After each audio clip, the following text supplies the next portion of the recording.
ఏడు వింతలను మించే వింత మన ప్రేమే సుమా.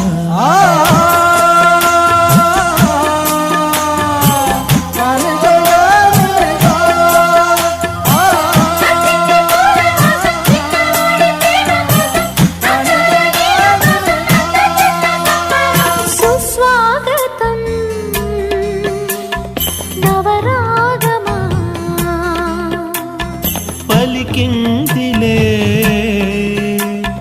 యద సరిగమా, ప్రియదరహాసమా ప్రేమ ఇతిహాసమా, నీ తొలి స్పర్శలో ఇంత సుఖమైకమా. ఇది